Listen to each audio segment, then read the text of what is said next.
আপনি যদি দেখেন আপনার পাশে একজন আপনার কোনো সহকর্মী বা অন্য কোনো মানুষ এমন কোনো কাজ করছে যেটি আপনার দলকে ক্ষতিগ্রস্ত করবে, সর্বোপরি আপনাকে ক্ষতিগ্রস্ত করবে, আপনার উপরে মানুষের আস্থা নষ্ট হয়ে যাবে, বিশ্বাস নষ্ট হবে, কারণ মানুষ জানে আপনি বিএনপির কর্মী।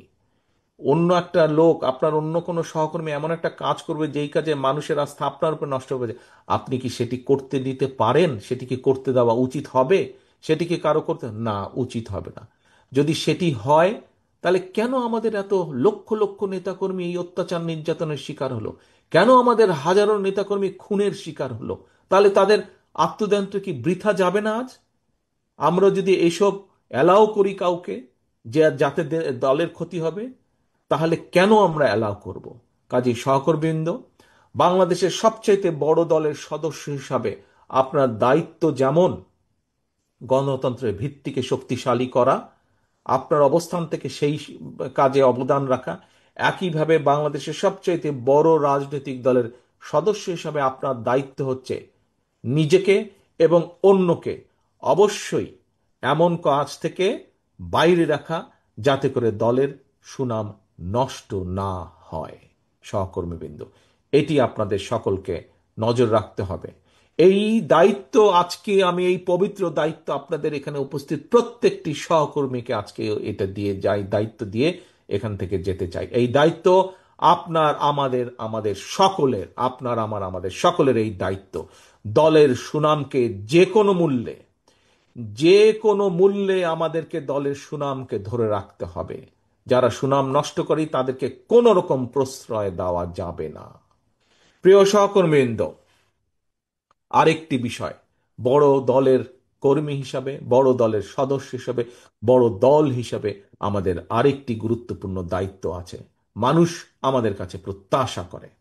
আপনাদের নিশ্চয়ই মনে আছে, বেশি দিন আগের কথা না, স্বৈরাচার পালিয়ে যাবার পর দেশে কিন্তু 3 দিন কোনো সরকার ছিল না, বলতে গেলে কোথাও সরকার ছিল না।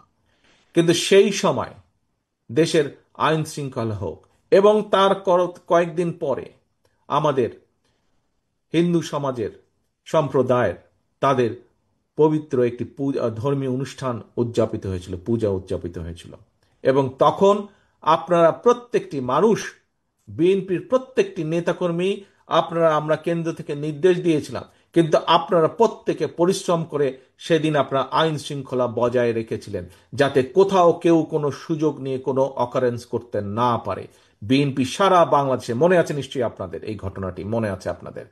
কাজেই ওই যে 3 দিন সরকার ছিল না, তখনও আপনাদেরকে আমরা নির্দেশ পাঠিয়েছিলাম যে প্রত্যেক জায়গায় আপনাদেরকে জনগণের সাথে থাকতে হবে, জনগণের জানমালের ক্ষতি যাতে কেউ করতে না পারে সেই দায়িত্ব আপনাদের সকলকে নিতে হবে। এবং আপনারা সজাগ থেকেছিলেন, সতর্ক থেকেছিলেন। ফলে যখন কোনো দেশে সরকার ছিল না, যখন কোনো কিছু কাজ করছিল না, বিএনপির নেতাকর্মীরাই কিন্তু সেদিন দেশকে ধরে রেখেছিল, দেশের আইন শৃঙ্খলা পরিস্থিতিকে ধরে রেখেছিল। কাজে প্রিয় সহকর্মীবৃন্দ, আপনাদের সেই দায়িত্ব আজও শেষ হয়ে যায়নি, আজকেও আপনাদের দায়িত্ব আছে। তবে এখন যেহেতু অন্তর্বর্তীকালীন সরকার আছে, এখন যেহেতু সরকার চেষ্টা করছে সবকিছু আবার নর্মাল ভাবে চালানোর জন্য, আমাদের বড় দল হিসেবে অন্যতম প্রধান দায়িত্ব হচ্ছে আপনার এলাকার যে প্রশাসন আছে, সেই প্রশাসন যখন সহযোগিতা চাইবে এলাকার আইন শৃঙ্খলা রক্ষার জন্য, এলাকার মানুষের শান্তি শৃঙ্খলা রক্ষার জন্য, বিএনপি হিসাবে, বিএনপির নেতা হিসাবে, বিএনপির কর্মী হিসাবে আপনাদেরকে সেই সহযোগিতা দিতে হবে। অর্থাৎ মানুষের প্রত্যাশা অনুযায়ী আমাদেরকে চলতে হবে, মানুষ যা চাই সেই হিসাবে আমাদের চলতে হবে। গণতন্ত্রের ভিত যাতে শক্ত ভিত্তির উপরে রচিত হবে, সেই ব্যাপারে আমাদেরকে সচেতন থাকতে হবে, কাজ করতে হবে।